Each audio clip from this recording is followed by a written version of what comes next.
ನಮಸ್ಕಾರ ಎಲ್ಲರಿಗೂ. ಒಂದು ಕ್ವಶನ್ ಅರೈಸ್ ಆಗ್ತೈತಿ. ಏನಪ್ಪಾ ಅಂತಂದ್ರ, ಈ ವಿಜಯ್ ಮಲ್ಯನ ಕರ್ಕೊಂಡ್ಬಂದು ಭಾರತದ ರಾಷ್ಟ್ರಪತಿಯನ್ನ ಮಾಡಕ್ ಬರ್ತೈತೇನ ಅಂತ. ಓಡಿಗ್ಯಾರಲ್ಲ ಇವರು ವಿಜಯ್ ಮಲ್ಯ ಅವರು, ದೇಶ ಬಿಟ್ಟು. ಇವ್ರನ್ನ ಕರ್ಕೊಂಡ್ಬಂದು ಭಾರತದ ರಾಷ್ಟ್ರಪತಿಯನ್ನಾಗಿ ಮಾಡಕ್ ಬರ್ತೈತೇನ ಅಂತ ಕ್ವಶನ್ ಅರೈಸ್ ಆಗ್ತೈತಿ. ಇವ್ರಷ್ಟೇ ಅಲ್ಲ, ಮತ್ತೆ ಯಾರ್ಯಾರು ಹೋಗ್ಯಾರು, ಮೆಹುಲ್ ಚೌಸ್ಕಿ ಅಂತೇಳಿ ಅವರು ಓಡೋಗ್ಯಾರ. ಆಮೇಲೆ ಇನ್ನೊಬ್ಬ ಯಾವ ಮೋದಿ ಅಂತ ಹೇಳ್ದಾನಲ್ಲ, ಲಲಿತ್ ಮೋದಿ, ಅವನು ಓಡೋಗ್ಯಾನ. ಭಾರತದಲ್ಲಿ ಹಗರಣಗಳನ್ನ ಮಾಡಿ ಭಾರತವನ್ನ ಬಿಟ್ಟು ಇವ್ರು ಓಡೋಗ್ಯಾರ. ಇವ್ರನ್ನ ಕರ್ಕೊಂಡ್ಬಂದು ಏನಾದ್ರೂ ರಾಷ್ಟ್ರಪತಿ ಮಾಡಕ್ ಬರ್ತೈತೇನ ಅಂತ. ಬರೋದಿಲ್ಲ ಅಂತಂದ್ರ ಯಾಕ, ಬರ್ತೈತಿ ಅಂತಂದ್ರೆ ಯಾಕೆ, ಎರಡಕ್ಕೂ ಯಾಕೆ ಅನ್ನೋ ಕ್ವಶನ್ ಬರ್ತೈತಿ. ವಾಯ್ ಬರ್ತೈತಿ ಅಂದ್ರೂ ಕಾರಣ ಕೊಡಬೇಕು, ಬರೋದಿಲ್ಲ ಅಂದ್ರೂ ಕಾರಣ ಕೊಡಬೇಕು. ಯಾಕೆ ಸರ್ ನೀವೇನಂತೀರಿ ಅಂತೇಳಿ ನಮ್ಮನ್ನ ಕೇಳ್ಬೇಡ್ರಿ. ನಾವೇನಂತೀವಿ ಅಂತಂದ್ರೆ ಇದು ಬರೋದಿಲ್ಲ ಅಂತೀವಿ. ಇವ್ರನ್ನ ರಾಷ್ಟ್ರಪತಿಯನ್ನಾಗಿ ಮಾಡಕ್ ಬರೋದಿಲ್ಲ, ಹರಾಮ್ ಕೋರ್ಗಳದಾರ ಇವರು. ಇವ್ರನ್ನ ರಾಷ್ಟ್ರಪತಿಯನ್ನಾಗಿ ಮಾಡಕ್ ಬರೋದಿಲ್ಲ. ಸರ್ ಯಾಕ್ರಿ ಅಂತ ಕೇಳ್ತೀರಿ ಅಂದ್ರೆ, ಯಾಕ್ರಿ ಅಂತಂದ್ರೆ ನಾವು ಆಧಾರ ಕೊಡ್ತೀವಿ. ಯಾವ್ದಪ್ಪ ಅಂತಂದ್ರೆ ಆರ್ಟಿಕಲ್ 58 ಹೇಳ್ತೈತಿ, ಇಂಥವ್ರನ್ನ ಯಾರನ್ನು ರಾಷ್ಟ್ರಪತಿಯನ್ನು ಮಾಡಕ್ ಹೋಗ್ಬೇಡ್ರಿ ಅಂತ. ಹಂಗಾದ್ರೆ ಆರ್ಟಿಕಲ್ 58 ಯಾವ್ದ್ರ ಬಗ್ಗೆ ಹೇಳ್ತೈತಿ ಅಂತಂದ್ರೆ, ರಾಷ್ಟ್ರಪತಿಯ ಎಲೆಕ್ಷನ್ಗೆ ಅಥವಾ ರಾಷ್ಟ್ರಪತಿಯಾಗಿ ಆಯ್ಕೆಯಾಗಲು ಬಯಸತಕ್ಕಂತ ವ್ಯಕ್ತಿಗೆ ಇರಬೇಕಾದ ಅರ್ಹತೆಗಳ ಬಗ್ಗೆ ಹೇಳ್ತೈತಿ. Qualifications for the post of the president ಅಂತೇಳಿ ಹೇಳ್ತೈತಿ. ಆರ್ಟಿಕಲ್ 58 ಸ್ಪಷ್ಟನೆ ಕೊಡ್ತೈತಿ. ಯಾರು ಎಲೆಕ್ಷನ್ಗೆ ನಿಲ್ಲಬೇಕು, ಯಾವ ಅರ್ಹತೆ ಇತ್ತು ಅಥವಾ ನಾವು ಎಲೆಕ್ಷನ್ಗೆ ನಿಲ್ಲಬೇಕು ಅನ್ನೋದ್ರ ಬಗ್ಗೆ ಹೇಳ್ತೈತಿ. ಯಾವುದು? ಆರ್ಟಿಕಲ್ 58. ಹಂಗಾದ್ರೆ ಇವತ್ತಿನ ಚರ್ಚಾ ವಿಷಯ ಆರ್ಟಿಕಲ್ 58 ಏನ್ ಹೇಳ್ತೈತಿ ಅನ್ನೋದನ್ನ ಡಿಸ್ಕಷನ್ ಮಾಡೋಣ. ಆರ್ಟಿಕಲ್ 58 ಏನ್ ಕ್ಲಿಯರ್ ಮಾಡ್ತೈತಿ ನೋಡೋಣ. Qualification for election as a president. President ಆಗಾಕ ಎಲೆಕ್ಷನ್ಗೆ ಯಾರು ನಿಲ್ತಾರಲ್ಲ ಅವ್ರಿಗೆ ಬೇಕಾಗಿರ್ತಕ್ಕಂಥ ಅರ್ಹತೆಗಳು. ನಾನು ಗೌರ್ಮೆಂಟ್ ನೌಕರಿ ಹಿಡಿಬೇಕು ಅಂತಂದ್ರೆ ನನಗಿರ್ತಕ್ಕಂಥ ಅರ್ಹತೆಗಳು ಬೇಕಲ್ಲ. What is my qualification to get the government job? ಅವ್ರು ಬರೀತಾರೆ ಏನು, 18 ವರ್ಷ ಆಗಿರಬೇಕು, ಎಸ್ ಡಿ ಅಥವಾ ಎಫ್ ಡಿ ಆಗಬೇಕು ಅಂತಂದ್ರೆ, ಎಸ್ ಡಿ ಆಗಬೇಕು ಅಂತಂದ್ರೆ PUC ಮುಗಿದಿರ್ಬೇಕು, ಎಫ್ ಡಿ ಆಗಬೇಕು ಅಂದ್ರೆ ಡಿಗ್ರಿ ಮುಗಿದಿರ್ಬೇಕು. ಆಮೇಲೆ ನೀನು ಕಾಂಪಿಟೇಟಿವ್ ಎಕ್ಸಾಮ್ ಅನ್ನ ಫೇಸ್ ಮಾಡಿ ಬರಬೇಕು ಮೆರಿಟ್ ಆಧಾರದ ಮೇಲೆ. ಇದಿಷ್ಟು ನಿಮ್ಮ ಕ್ವಾಲಿಫಿಕೇಶನ್ ಎಲ್ಲಿ ಗೌರ್ಮೆಂಟ್ ಜಾಬ್ ತಗೋಬೇಕಾದ್ರೆ. ಇನ್ನು ಪ್ರೆಸಿಡೆಂಟ್ ಪೋಸ್ಟ್ ಎಲೆಕ್ಷನ್ ನಿಲ್ಬೇಕಾದ್ರೆ ಏನ್ ಕ್ವಾಲಿಫಿಕೇಶನ್ ಬೇಕಲ್ಲ. ಕೇವಲ ಒಂದು SDA PUನು FDA ನೌಕರಿಗಳಿಗಾಗಿ ನಮಗೆ ಕ್ವಾಲಿಫಿಕೇಶನ್ ಕೇಳ್ತಾರೆ, ಅರ್ಹತೆಗಳೇನು ಅಂತ ಕೇಳ್ತಾರೆ. ಆದ್ರೆ ಪ್ರೆಸಿಡೆಂಟ್ಗೂ ಕೆಲವೊಂದಿಷ್ಟು ಆ ಪೋಸ್ಟ್ ಅನ್ನ ನಿರ್ವಹಣೆ ಮಾಡಬೇಕು ಅಂತಂದ್ರೆ ಕೆಲವೊಂದಿಷ್ಟು ಅರ್ಹತೆಗಳಿರಬೇಕಲ್ಲ. ಆ ಅರ್ಹತೆಗಳು ಯಾವುವು ಅನ್ನೋದನ್ನ ಆರ್ಟಿಕಲ್ 58 ಹೇಳ್ತೈತೆ. ಆ ಅರ್ಹತೆಗಳಿದ್ದ ವ್ಯಕ್ತಿ ಮಾತ್ರ ಆ ಎಲೆಕ್ಷನ್ಗೆ ನಿಲ್ಲಬೇಕು, ಇರ್ಲಿಲ್ಲ ಅಂದ್ರೆ ನಿಲ್ಲಕ್ ಬರೋದಿಲ್ಲ. ಅರ್ಹತೆಗಳೇನು ಅನ್ನೋದನ್ನ ನೋಡೋಣ. ಈಗ ಪೊಲಿಟಿಕಲ್ ಕಂಟೆಕ್ಸ್ಟ್ ಒಳಗೆ ಹೇಳೋದಾದ್ರೆ ಅರ್ಹತೆಗಳು ಅನ್ನೋ ಪದದ ಡೆಫಿನಿಷನ್ ಬೇರೆ ಆಕೈತಿ. ಒಂದೆರಡು ಮರ್ಡರ್ ಮಾಡಿರ್ಬೇಕು, ಇಲ್ಲ ಮರ್ಡರ್ದ ಆಪಾದನೆ ಒಳಗೆ ಸಿಕ್ಕಾಕೊಂಡಿರ್ಬೇಕು, ಸಿಕ್ಕಾಪಟ್ಟೆ ಹಗರಣ ಮಾಡಕ್ ಬರ್ತಿರ್ಬೇಕು ಅಂದ್ರೆ ಎಲೆಕ್ಷನ್ ನಿಲ್ಬೇಕು. ಈಗಿನ ಕಂಟೆಕ್ಸ್ಟ್ ಇದು. ಮಾನದಂಡಗಳು ನೋಡ್ರಿ, ನೀವು ಈ ಲಿಸ್ಟ್ ತೆಗೆದು ನೋಡ್ರಿ, ಯಾರ್ಯಾರು MLA MP ಎಲೆಕ್ಷನ್ ನಿಂತಾರಲ್ಲ ಅವ್ರ ಮೇಲೆ ಕೆಲವೊಂದಿಷ್ಟು ಆಪಾದನೆಗಳು ಅದಾವ. ಆರೋಪ ಸಾಬೀತಾಗಿಲ್ಲ ಮಾತು ಬೇರೆ, ಬಟ್ ಹೊಗೆ ಆಡಕತೈತಿ ಅಂತಂದ್ರೆ ಬೆಂಕಿ ಐತಿ ಅಂತ. ಅದಿರ್ಲಿ ಸೆಕೆಂಡ್ರಿ, ಅದೇನಾರ ಇರ್ಲಿ. ಈಗ ನಾವು ರಾಷ್ಟ್ರಪತಿ ಮಾತಾಡಕತ್ತೀವಿ. ಸಂವಿಧಾನದೊಳಗೆ ಏನು ಬರೆದಾರು, ನೀ ರಾಷ್ಟ್ರಪತಿ ಎಲೆಕ್ಷನ್ಗೆ ನಿಲ್ಲಬೇಕು ಅಂತಂದ್ರೆ ನಿನಗೆ ಕ್ವಾಲಿಫಿಕೇಶನ್ ಏನಿರಬೇಕು ಅಂತ ಹೇಳ್ತಾರ ಅವ್ರು. ಏನಂತ ನೋಡೋಣ. ಏನಂತ ಹೇಳೋಣ. No person shall be eligible for election as a president unless. ಯಾವುದೇ ವ್ಯಕ್ತಿ ಅರ್ಹತೆಯನ್ನ ಗಳಿಸಿಕೊಳ್ಳುವುದಿಲ್ಲ ಯಾವುದಕ್ಕ, ಪ್ರೆಸಿಡೆಂಟ್ ಎಲೆಕ್ಷನ್ ನಿಲ್ಲಲಾಕ. ಅನ್ಲೆಸ್ ಇವುಗಳನ್ನ ಹೊರತುಪಡಿಸಿ ಅಥವಾ ಇವುಗಳು ಇರದೇ ಇದ್ದರೆ. ಯಾವುಗಳು ಅಂತ ಹೇಳ್ತಾರೆ ಇಲ್ಲಿ ಕೆಳಗೆ. ಒಂದೇದು is a citizen of India. ಅವನು ಭಾರತದ ನಾಗರಿಕನಾಗಿರದಿದ್ದರೆ ಅವನಿಗೆ ಭಾರತದ ರಾಷ್ಟ್ರಪತಿ ಆಗಲು ಅರ್ಹತೆ ಇಲ್ಲ. ಫಾರ್ ಎಕ್ಸಾಂಪಲ್, ಅವ ಅಮೆರಿಕದಿಂದ ಒಬ್ಬ ಬಂದಿರ್ತಾನೆ, ಭಾರತದೊಳಗೆ ಒಂದು 4-5 ವರ್ಷ ಇರ್ತಾನೆ. ಇಲ್ರಿ ನಾನು ಎಲೆಕ್ಷನ್ಗೆ ನಿಲ್ಲ ಅಂತೇಳಿ ನಾಮಿನೇಷನ್ ಮಾಡಕ್ ಬರಂಗಿಲ್ಲ ನಮ್ಗೆ. ಈಗ ಯಾರೊಬ್ಬ ಬಾಂಗ್ಲಾದೇಶದಿಂದ ಪಾಕಿಸ್ತಾನದಿಂದ ಬಂದಿರ್ತಾನೆ, ಇಲ್ರಿ ನಾವು ಮೊದಲೆಲ್ಲ ಭಾರತದವರ, ಈಗ ನಾವು ಪಾಕಿಸ್ತಾನ ಬಾಂಗ್ಲಾದೇಶಿಗೆ ಸೇರ್ರಿ ಏನಾತ್ರಿ, ನಾವು ಮೊದಲು ಭಾರತದವರ, ಈಗ ಸದ್ಯಕ್ಕೆ ನಾನು ಎಲೆಕ್ಷನ್ಗೆ ನಿಲ್ಲ ಅಂತ ಕೇಳಿದ್ರೆ ಗುಮ್ತಾರ ಅವ್ರನ್ನ.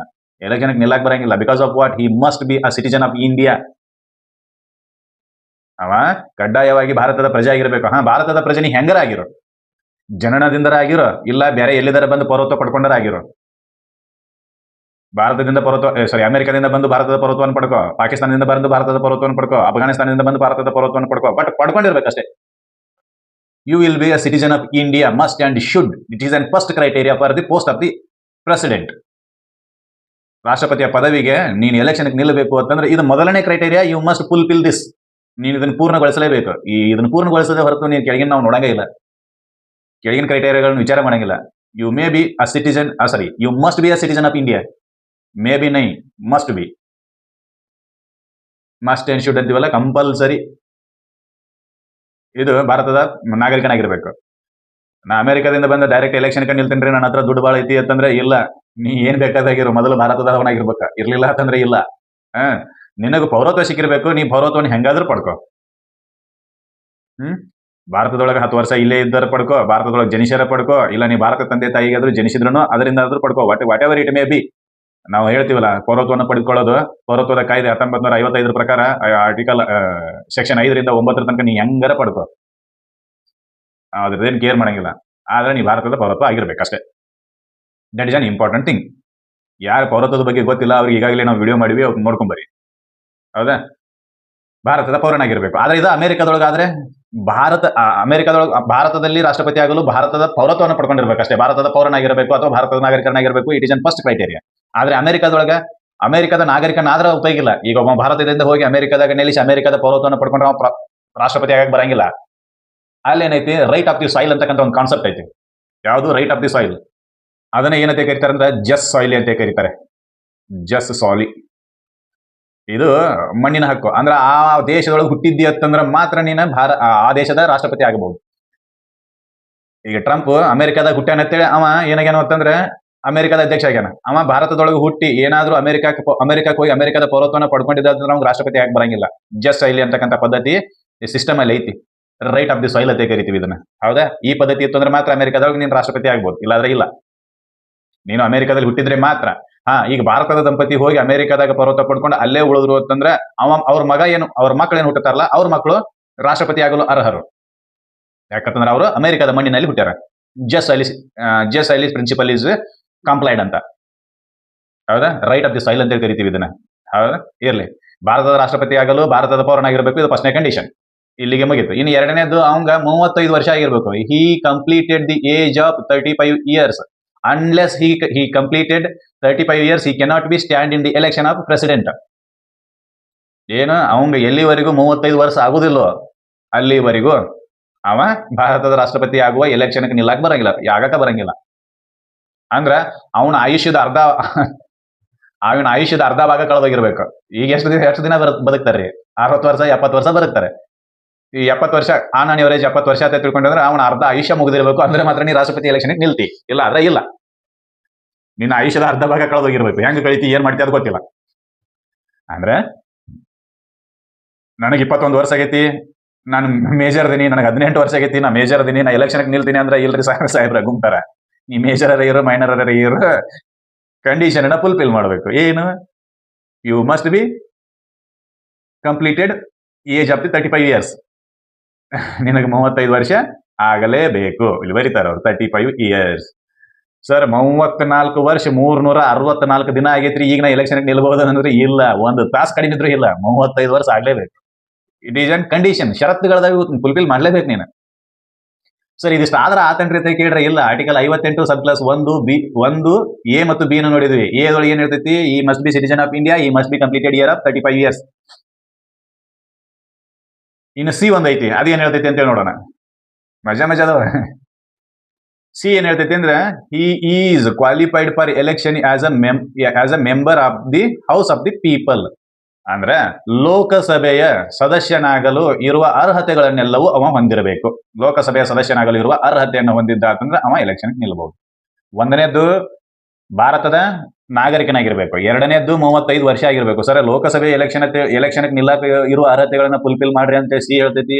ಮತ್ತೆ ಲೋಕಸಭೆ ಎಲೆಕ್ಷನ್ 25 ವರ್ಷ ಆದ್ರೆ ನಿಲ್ಬಹುದ್ರಲ್ಲ ಸರ್ ಅಂತ ಕೇಳ್ಬೋದು. ಆದ್ರೆ ಇಲ್ಲಿ ಎಡಿಷನಲ್ ಕಂಡೀಷನ್ ಇದು.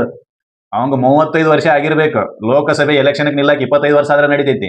ಇಲ್ಲಿ ರಾಷ್ಟ್ರಪತಿ ಎಲೆಕ್ಷನ್ ನಿಲ್ಲಕ 35 ವರ್ಷ ಆಗಿರ್ಬೇಕು, ಭಾರತದ ನಾಗರಿಕನಾಗಿರ್ಬೇಕು. ಜೊತೆಗೆ ಇನ್ನು ಕೆಲವೊಂದಿಷ್ಟು ಕಂಡೀಷನ್ ಅದಾವು. ಅವು ಯಾವಪ್ಪ ಅಂತಂದ್ರೆ ಲೋಕಸಭೆಯ ಸದಸ್ಯನಾಗಲು ಇರ್ತಕ್ಕಂಥ ಕಂಡೀಷನ್ಗಳು. ಅವ್ಯಾವು ಅಂತಂದ್ರೆ, ಅವನಿಗೆ ಶಿಕ್ಷೆಯಾಗಿರಬಾರದು. ಲೋಕಸಭೆ ಎಲೆಕ್ಷನ್ ನಿಲ್ಬೇಕಾದ್ರೆ ಆ ವ್ಯಕ್ತಿಗೆ ಶಿಕ್ಷೆ ಆಗಿರಬಾರ್ದು. ಆರೋಪಿ ಸ್ಥಾನದಾಗ ಎಷ್ಟು ಬೇಕಾದಷ್ಟು ಕೇಸ್ ಹಾಕಿರ ಅವ್ರಿಗೆ. ಒಬ್ಬೊಬ್ಬರ ಮೇಲೆ 10, 15 ಕೇಸ್ ಅದಾವ. ಆರೋಪಿ ಆದ ತಕ್ಷಣ ಅಪರಾಧಿ ಅಂತೇಳಿ ನಿರ್ಣಯಕ್ಕೆ ಬರುವ ಹಾಗಿಲ್ಲ. ಅಪರಾಧಿ ಅಂತೇಳಿ ನಿರ್ಣಯಿಸುವ ಅಧಿಕಾರ ಕೋರ್ಟ್ಗಳಿಗೆ ಮಾತ್ರ ಇದೆ.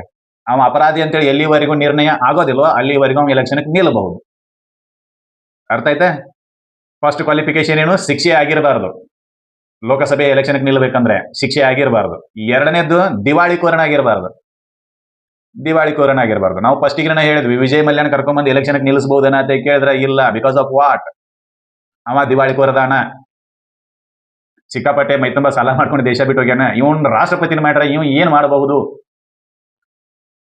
ಏನ್ ಮಾಡ್ಬೋದು ಅಂದ್ರೆ ಪ್ರಧಾನಮಂತ್ರಿ ಫೈಲ್ ಏನಾರ ರಾಷ್ಟ್ರಪತಿಗೆ ಸೈನ್ ಮಾಡಿರತ್ತೆ ಕಳಿಸ್ರಿ, ಅದ್ರ ಜೋಡ 10 ಲಕ್ಷ ರೂಪಾಯಿ ಒಂದು ಚೆಕ್ ಕಳಿಸ್ರಿ ಅಂತ ಕೇಳ್ತಾನ.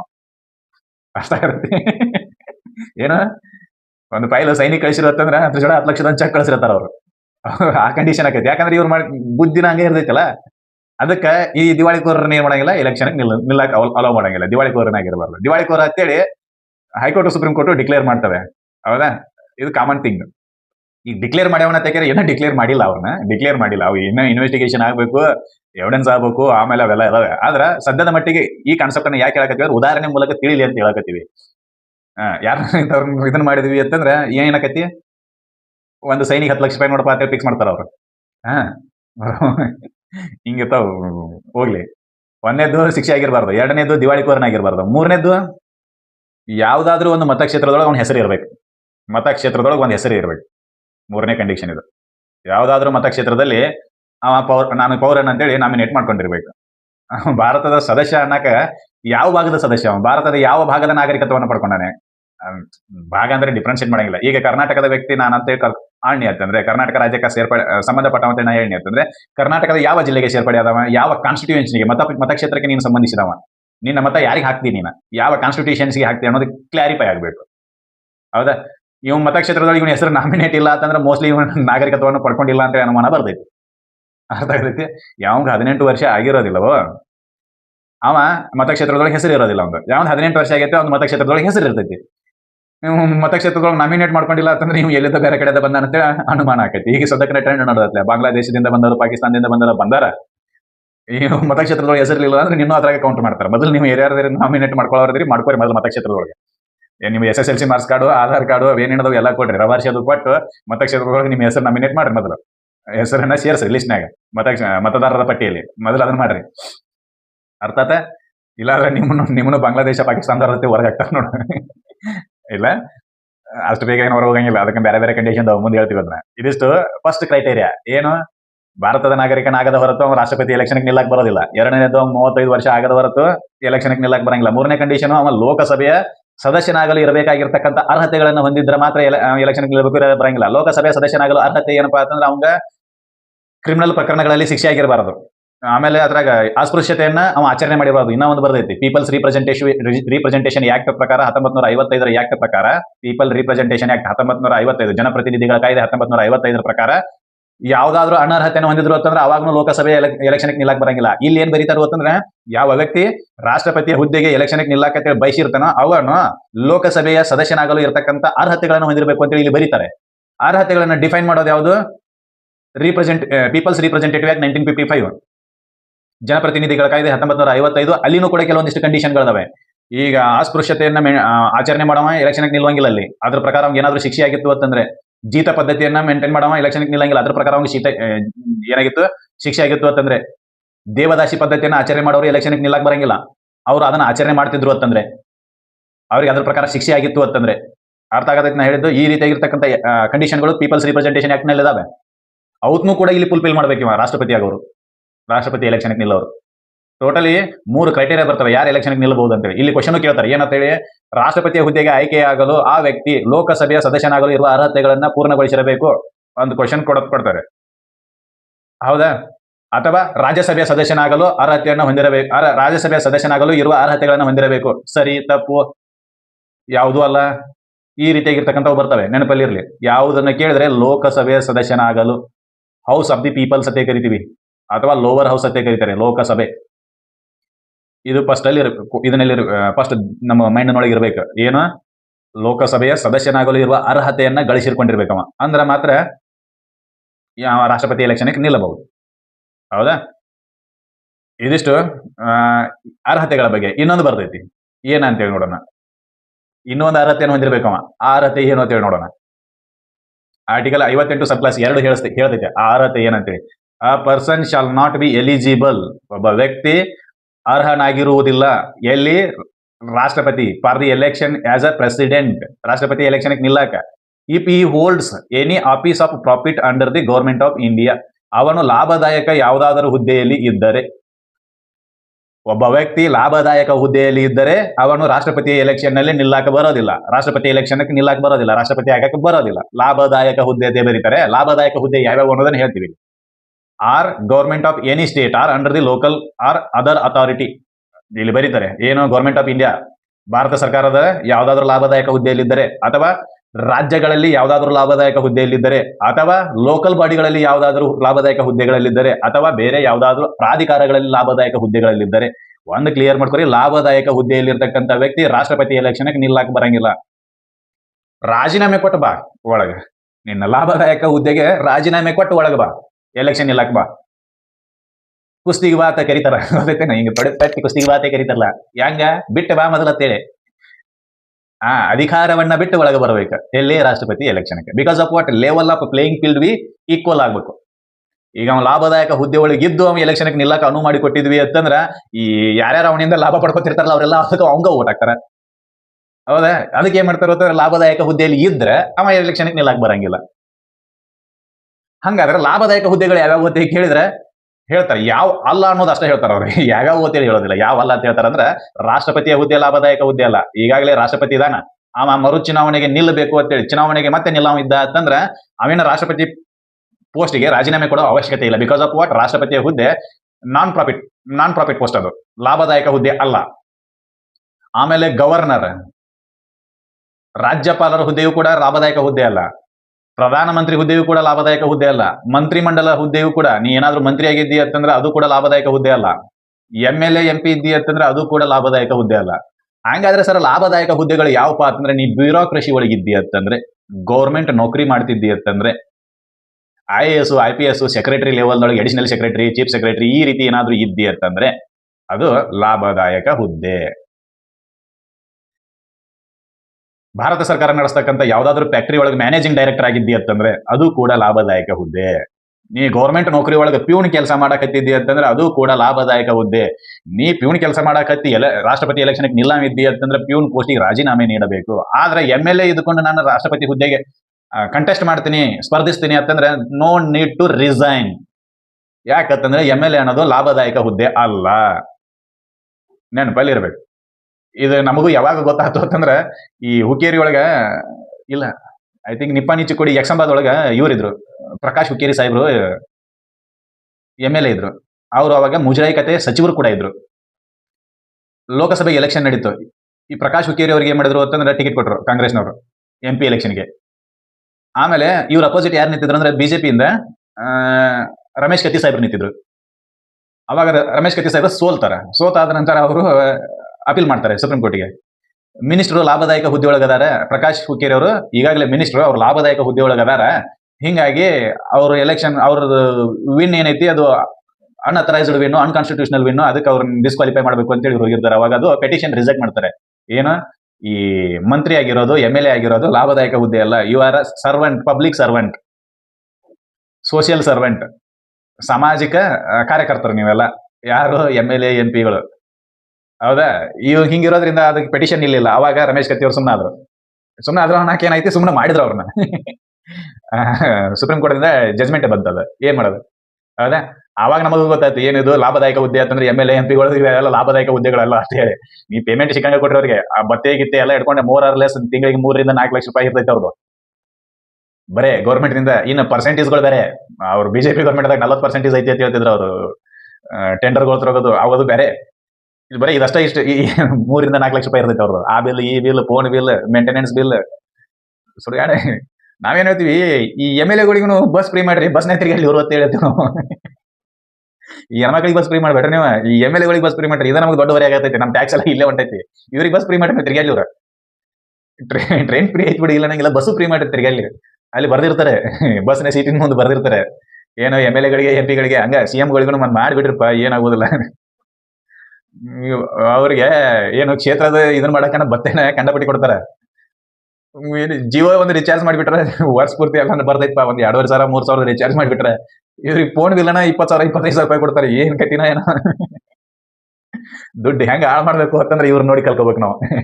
ಇರ್ಲಿ, ಅದೇನಾರ ಇರ್ಲಿ, ಲಾಭದಾಯಕ ಹುದ್ದೆಯಲ್ಲಿ ಇದ್ರೆ ಅವನು ಕೂಡ ಎಲೆಕ್ಷನ್ ನಿಲ್ಲಕ್ ಬರಂಗಿಲ್ಲ. ಆರ್ಟಿಕಲ್ 58 ಸಬ್ ಕ್ಲಾಸ್ 1 ಏನ್ ಹೇಳ್ತೈತಿ ಅಂತಂದ್ರೆ, ಯಾವ ವ್ಯಕ್ತಿ ಎಲೆಕ್ಷನ್ಗೆ ನಿಲ್ಲಕ್ ಬರೋದಿಲ್ಲ ಅಂತ ಹೇಳ್ತೈತಿ. ಎಲ್ಲಿವರೆಗೂ ಎಲೆಕ್ಷನ್ಗೆ ನಿಲ್ಲಕ್ ಬರೋದಿಲ್ಲ ಅಂತಂದ್ರೆ ಅವ ಭಾರತದ ಪ್ರಜೆ ಆಗಿರದಿದ್ರೆ ಅಥವಾ ಭಾರತದ ನಾಗರಿಕನಾಗಿದ್ರೆ ಅಲ್ಲಿವರೆಗೂ ಎಲೆಕ್ಷನ್ಗೆ ನಿಲ್ಲಕ್ ಬರಂಗಿಲ್ಲ. ಭಾರತದ ನಾಗರಿಕನಾಗಿದ್ರೆ ಮಾತ್ರ ಎಲೆಕ್ಷನ್ ನಿಲ್ಬೇಕು. ಇಲ್ಲಿ ನೆಗೆಟಿವ್ ವೇದೊಳಗೆ ಹೇಳ್ತಾರೆ, ಪ್ಯಾಸಿವ್ ವಾಯ್ಸ್ ಅಂತ ಕರಿತೀವಲ್ಲ, ಆ ವೇದೊಳಗೆ ಹೇಳ್ತಾರೆ ಯಾವುದೇ ವ್ಯಕ್ತಿ ಎಲೆಕ್ಷನ್ಗೆ ನಿಲ್ಲಕ್ ಬರಂಗಿಲ್ಲ ಅಂಟಿಲ್. ಇಲ್ಲಿ ತನಕ ಯಾವುದೇ ವ್ಯಕ್ತಿ ಎಲೆಕ್ಷನ್ಗೆ ನಿಲ್ಲಕ್ ಬರಂಗಿಲ್ಲ. ಎಲ್ಲಿ ತನಕ ಅವ್ನು ಭಾರತದ ಪ್ರಜೆ ಆಗಿರ್ಲಿಲ್ಲ ಅಂತಂದ್ರೆ, ಅವ್ನು ಭಾರತದ ಪ್ರಜೆ ಆಗಿದ್ದರೆ ಎಲೆಕ್ಷನ್ಗೆ ನಿಲ್ಲಿ. ಎಲ್ಲಿ ತನಕ ಎಲೆಕ್ಷನ್ಗೆ ನಿಲ್ಲಕ್ ಬರಂಗಿಲ್ಲ, ಅವ್ನು 35 ವರ್ಷ ಆಗಿರಲಿಲ್ಲ ಅಂತಂದ್ರೆ ಎಲೆಕ್ಷನ್ಗೆ ನಿಲ್ಲಕ್ ಬರಂಗಿಲ್ಲ. ಅವ್ನು 35 ವರ್ಷ ಆಗಿತ್ತಂದ್ರೆ ಎಲೆಕ್ಷನ್ಗೆ ನಿಲ್ಲಿ. ಎಲ್ಲಿ ತನಕ ಎಲೆಕ್ಷನ್ಗೆ ನಿಲ್ಲಕ್ ಬರಂಗಿಲ್ಲ ಅಂದ್ರೆ ಅವ್ನು ಲೋಕಸಭೆ ಸದಸ್ಯನಾಗಲು ಅರ್ಹತೆ ಇರಬೇಕಲ್ಲ, ಆ ಅರ್ಹತೆ ಇರಲಿಲ್ಲ ಅಂದ್ರೆ ಎಲೆಕ್ಷನ್ಗೆ ನಿಲ್ಲಕ್ ಬರಂಗಿಲ್ಲ. ಅರ್ಹತೆ ಇತ್ತು ಅಂದ್ರೆ ನಿಲ್ಲಿ, ನೋ ಪ್ರಾಬ್ಲಮ್ ಎಟ್ ಆಲ್. ಅಂದ್ರೆ ಇವನ್ನೆಲ್ಲ ನೆಗೆಟಿವ್ ವಾಯ್ಸ್ನಾಗ ಬರೀತಾರೆ, ಪ್ಯಾಸಿವ್ ವಾಯ್ಸ್ ಅಂತ ಕರಿತೀವಿ, ನೆಗೆಟಿವ್ ವೇದಗಳು ಬರೀತಾರೆ. ನೆನಪಲ್ಲಿರಲಿ ಸರ್, ನಿಲ್ಲಾಕ ಬರೋದಿಲ್ಲ ಅಂದ್ರೆ ಅಂತೇಳಿ ಅಲ್ಲ, ಅದು ನೆಗೆಟಿವ್ ವಾಯ್ಸ್ನೊಳಗೆ ಬರೀತಾರೆ, ಪ್ಯಾಸಿವ್ ವಾಯ್ಸ್ನೊಳಗೆ ಬರೀತಾರೆ. ಅದನ್ನ ಸಾರಿ, ನೆಗೆಟಿವ್ ವಾಯ್ಸ್ ಅಂತ ಹೇಳಕತ್ತೀವಿ, ಪ್ಯಾಸಿವ್ ವಾಯ್ಸ್ನೊಳಗೆ ಬರೀತಾರೆ. ಇರ್ಲಿ. ಆಮೇಲೆ ಯಾವ ವ್ಯಕ್ತಿ ಲಾಭದಾಯಕ ಹುದ್ದೆ ಒಳಗಿರ್ತಾನೋ ಅವನು ಕೂಡ ಎಲೆಕ್ಷನ್ಗೆ ನಿಲ್ಲಕ್ ಬರಂಗಿಲ್ಲ. ಲಾಭದಾಯಕ ಹುದ್ದೆ ಅಂತಂದ್ರೆ ಈಗಾಗಲೇ ಹೇಳಿದ್ವಿ, ಇವೆಲ್ಲ ಲಾಭದಾಯಕ ಹುದ್ದೆಗಳು. ಮತ್ತೆ ಯಾವ್ದು ಲಾಭದಾಯಕ ಹುದ್ದೆ ಅಲ್ಲ ಅಂತ ಹೇಳಿದ್ವಿ. Bureaucracy is all post for profit ಅಂತ ಹೇಳಿ ಲಾಭದಾಯಕ ಹುದ್ದೆ ಅಂತ ಅನ್ಸ್ಕೊತೈತಿ. Chief secretary, additional secretary, IAS, IPS, KS, KPS ಇವೆಲ್ಲ ಲಾಭದಾಯಕ ಹುದ್ದೆಗಳು.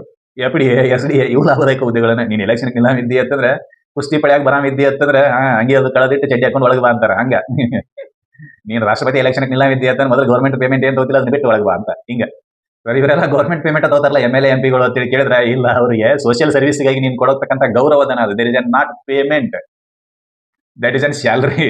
ಗೌರವಧನ ಅದ, ಗೌರವನ ಧನ ಅಲ್ಲ, ಗೌರವಧನ. Secondary yearly. ಈ ಟಾಪಿಕ್ ಒಂಥರ ಇಂಟ್ರೆಸ್ಟಿಂಗ್ ಅದಾವ.